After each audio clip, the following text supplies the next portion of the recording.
नमस्कार मित्रांनो, आपल्या सर्वांचे स्वागत आहे जॉब अलर्ट्स या आपल्या यूट्यूब चॅनलवर। तर मित्रांनो, आजच्या व्हिडिओमध्ये आपण बघणार आहोत महाराष्ट्र राज्य विद्युत वितरण कंपनी मार्फत निघालेली जाहिरात। तर मित्रांनो, या पद भरतीमध्ये विद्युत सहाय्यक या पदाच्या मित्रांनो खूप वर्षानंतर एवढ्या जागा निघाल्या आहेत। तर मित्रांनो, ह्या जागा ज्या आहेत त्या 5347 एकूण जागा दिलेल्या आहेत रिक्त। तर मित्रांनो, 5347 जागा ह्या पहिल्यांदाच निघाल्या आहेत एवढ्या वर्षानंतर। तर मित्रांनो, यामध्ये विद्युत सहाय्यक या पदासाठी ही पदभरती होणार आहे। तसेच मित्रांनो, या पदभरतीमध्ये अजून एक पद आहे ते म्हणजे लिपिक लेखापाल। मित्रांनो, या पदासाठी सुद्धा जाहिरात प्रसिद्ध करण्यात आले आहे आणि लिपिक या पदाच्या मित्रांनो एकूणच 400+ जागा आहेत। तर मित्रांनो, सविस्तर लिपिक या पदाचा व्हिडिओ जो आहे तो मी तुम्हाला पुढच्या व्हिडिओमध्ये देणार आहे। तर मित्रांनो, या व्हिडिओमध्ये विद्युत सहाय्यक या पदाच्या जागा किती आहेत, शैक्षणिक पात्रता काय आहे, त्याचप्रमाणे आपण अर्ज कशा प्रकारे करू शकतो आणि या जाहिरातीमधील सविस्तर माहिती या व्हिडिओच्या माध्यमातून आज तुम्हाला मिळणार आहे। तर मित्रांनो, त्याचप्रमाणे मित्रांनो, विद्युत सहाय्यक पदाची वेतन गट 4 मधील आपली नियुक्ती असेल आणि मित्रांनो, आपल्याला सरळ सेवा जी भरती प्रक्रिया असते त्याद्वारे मित्रांनो आपल्याला 3 वर्षाच्या एकूणच कंत्राटी पद्धतीने ही पदभरती होणार आहे। तर मित्रांनो, 3 वर्षानंतर आपल्याला परमनंट जॉब मिळेल आणि मित्रांनो 3 वर्ष झाल्यानंतर आपल्याला तंत्रज्ञ या पदावरती आपल्याला नियमित सामावून घेण्यात येणार आहे। तसेच मित्रांनो, या पदभरतीमध्ये एकूण जागा कॅटेगरी वाईज आहेत। तर या ठिकाणी पहा मित्रांनो, SC कॅटेगरीच्या जागा ज्या आहेत ते 673 जागा आहेत। त्यानंतर मित्रांनो, ST कॅटेगरीच्या जागा आहेत त्या मित्रांनो 491 जागा रिक्त आहेत। तसेच या कॅटेगरीच्या मित्रांनो एकूणच 150 जागा रिक्त आहेत। ब या कॅटेगरीचे पहा मित्रांनो 145 जागा रिक्त आहेत। क या कॅटेगरीच्या सुद्धा 196 जागा रिक्त दिलेल्या आहेत। त्याचप्रमाणे मित्रांनो, या कॅटेगरीच्या 108 जागा रिक्त आहेत। मित्रांनो या कॅटेगरीच्या 108 जागा रिक्त आहेत आणि OBC कॅटेगरीच्या मित्रांनो 895 जागा रिक्त आहेत आणि या कॅटेगरीच्या एकूणच 500 जागा रिक्त आहेत आणि सर्व ज्या ओपनमधल्या रिक्त जागा असतात त्या मित्रांनो पहा, ओपन कॅटेगरीच्या एकूणच 2081 जागा रिक्त आहेत। तर मित्रांनो, आपण आपल्या कॅटेगरीमध्ये जर कॉम्पिटिशन असेल तर मित्रांनो आपण ओपनमधून सुद्धा भरू शकता। मित्रांनो, ही पदभरती जी आहे ती महाराष्ट्र राज्य विद्युत वितरण कंपनीमधील आहे। तर मित्रांनो, या कंपनीमध्ये मित्रांनो आपण फक्त महाराष्ट्रातले उमेदवार अर्ज करू शकता, इतर जे महाराष्ट्र राज्याच्या बाहेरील उमेदवार आहेत ते अर्ज करू शकत नाहीत। या ठिकाणी पहा मित्रांनो, ही खूप वर्षानंतर भरती एवढी मोठी आलेली आहे मित्रांनो महावितरणची। तर मित्रांनो, यामध्ये सर्वसाधारण जे उमेदवार असतात यांच्यासाठी SC कॅटेगरीचे जे उमेदवार आहेत त्यांच्या एकूणच 222 जागा रिक्त आहेत। ST कॅटेगरीच्या मित्रांनो सर्वसाधारण उमेदवारांच्या एकूणच 161 जागा रिक्त आहेत। या कॅटेगरीच्या सर्वसाधारण 48 जागा रिक्त आहेत। या कॅटेगरीच्या 47 जागा रिक्त आहेत सर्वसाधारणच्या। तसेच क या कॅटेगरीच्या 64 जागा रिक्त आहेत। या कॅटेगरीच्या 37 जागा रिक्त आहेत। या कॅटेगरीच्या 37 जागा रिक्त आहेत आणि OBC कॅटेगरीच्या सर्वसाधारणच्या जागा ज्या आहेत त्या 294 आहेत। या कॅटेगरीच्या 165 जागा रिक्त आहेत आणि ओपन कॅटेगरीच्या मित्रांनो सर्वसाधारणसाठी 687 जागा रिक्त आहेत।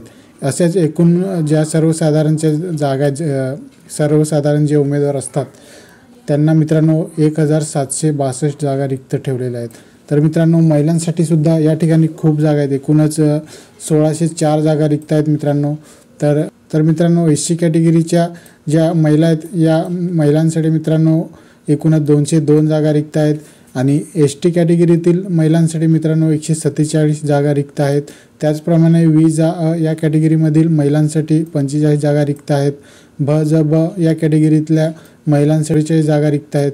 त्याचप्रमाणे क या कॅटेगरीमधील महिलांसाठी 59 जागा रिक्त ठेवण्यात आल्या आहेत। तसेच या कॅटेगरीच्या 32 जागा आहेत आणि या कॅटेगरीच्या सुद्धा एकूणच महिलांच्या 32 जागा रिक्त आहेत। त्याचप्रमाणे OBC कॅटेगरीच्या मित्रांनो महिलांच्या जागा ज्या रिक्त आहेत त्या 269 रिक्त आहेत। तसेच या कॅटेगरीच्या सुद्धा 150 जागा रिक्त आहेत महिलांच्या। त्याचप्रमाणे ओपन कॅटेगरीमधून महिलांना सुवर्ण संधी आहे, कारण या ठिकाणी पहा 624 जागा रिक्त आहेत महिलांच्या।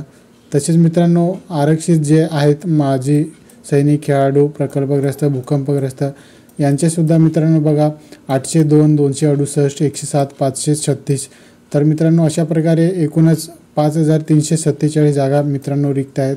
या भरून काढण्यासाठी मित्रांनो महावितरण या विभागाने सरळ सेवा भरतीद्वारे मित्रांनो ही पदभरती करण्यात येणार आहे. तर मित्रांनो या पदभरतीमध्ये आपल्याला शैक्षणिक पात्रता काय असणार आहे तर या ठिकाणी पहा मित्रांनो, माध्यमिक व उच्च माध्यमिक शिक्षण मंडळाचे म्हणजे 12वी उत्तीर्ण आपण असाल तर अर्ज करू शकता. तर मित्रांनो 12वी नंतर मित्रांनो या ठिकाणी आपल्या ITIमधील इलेक्ट्रिकल सेक्टरमधला किंवा वीज तंत्री वगैरे पदविका असेल तरीसुद्धा आपण अर्ज करू शकता. म्हणजेच मित्रांनो 10वी 12वी प्लस आपण ITIमध्ये इलेक्ट्रिशियन कोर्स असेल तरच आपण अर्ज करू शकता. तर मित्रांनो ज्या उमेदवारांचे ITIमध्ये इलेक्ट्रिशियन झाला आहे ते अर्ज करू शकतात आणि ज्या उमेदवारांकडे इलेक्ट्रिकल सेक्टरचा डिप्लोमा किंवा डिग्री असेल 2 वर्षाचा वगैरे तर ते सुद्धा अर्ज करू शकतात. त्यानंतर मित्रांनो या पदभरतीमध्ये आपल्याला वयोमर्यादा काय असणार आहे तर या ठिकाणी पहा मित्रांनो, सर्वसाधारण जे उमेदवार असतात यांच्यासाठी 18 ते 27 वर्षे देण्यात आले आहेत. म्हणजे ओपन कॅटेगरीसाठी 18 ते 27 वर्ष, रिझर्व्ह कॅटेगरीचे उमेदवार आहेत त्यांच्यासाठी 5 वर्षाची सूट राहील या ठिकाणी. म्हणजेच एकूणच जी वयात सवलत आहे ते मित्रांनो या ठिकाणी एकूणच 32 वर्षाची आहे. त्यानंतर मित्रांनो या पदभरतीमध्ये आपल्याला मानधन देण्यात येणार आहे, कारण 3 वर्ष आपल्याला कॉन्ट्रॅक्ट बेसवरती ठेवण्यात येणार आहे आणि पहिल्या वर्षी जे आपल्याला मानधन राहणार आहे ते प्रत्येक महिन्याला आपल्याला 15,000 राहणार आहे. त्यानंतर दुसऱ्या वर्षामध्ये आपल्याला 16,000 देण्यात येणार. तिसऱ्या वर्षी आपल्याला एकूणच 17,000 मानधन राहील आणि त्यानंतर मित्रांनो आपल्याला विद्युत सहाय्यक या पदाचा जो 3 वर्षाचा कंत्राटी कालावधी असतो तो पूर्ण झाल्यावर मित्रांनो आपल्याला नियमानुसार मित्रांनो आपल्याला तंत्रद या पदावरती रुजू करण्यात येईल आणि आपल्याला मानधन जे आपल्याला वेतन वगैरे राहील ते एकूणच 25,880 अशा प्रकारे मित्रांनो राहणार आहे.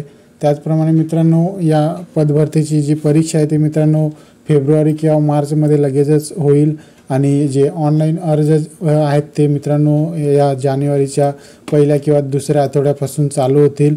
तर मित्रांनो चालू झाल्या लवकरात लवकर अर्ज भरून घ्या. त्यानंतर मित्रांनो या पदभरतीमध्ये निवड पद्धती काय असणार आहे तर मित्रांनो आपल्याला कॉम्प्युटर बेस्ड एक परीक्षा घेण्यात येईल. त्यानंतर मित्रांनो या परीक्षेमध्ये आपल्याला विषय काय असणार आहे तर या ठिकाणी पहा, एकूणच जे 110 मार्क आपले जे इलेक्ट्रिशियन आपण ITI वगैरे केलेलं आहे त्याविषयीचेच असतील. नंतर मित्रांनो तर्क रिजनिंगचं वगैरे असेल, बुद्धिमत्ता चाचणी, अंकगणित तसेच मराठी लँग्वेज या 3 विषयांवरती आपल्याला प्रश्न विचारले जातील. असे एकूणच 130 प्रश्न राहतील 150 गुणांचे आणि आपल्याला 2 तासाचा वेळ राहणार आहे या ठिकाणी. आणि मित्रांनो आपल्याला या परीक्षेमध्ये निगेटिव्ह मार्किंग असणार आहे. या ठिकाणी पहा मित्रांनो 0.25% आपल्याला निगेटिव्ह मार्किंग असणार आहेत.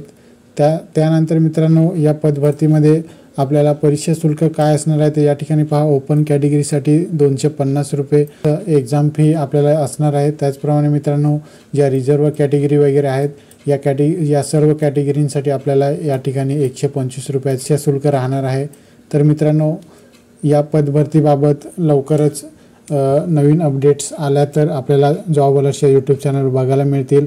तर मित्रांनो जॉब अलर्ट्स या यूट्यूब चॅनलवर आपण नवीन असाल तर चॅनलला सबस्क्राईब करा आणि व्हिडिओ आवडला असेल तर व्हिडिओला लाईक करा. धन्यवाद.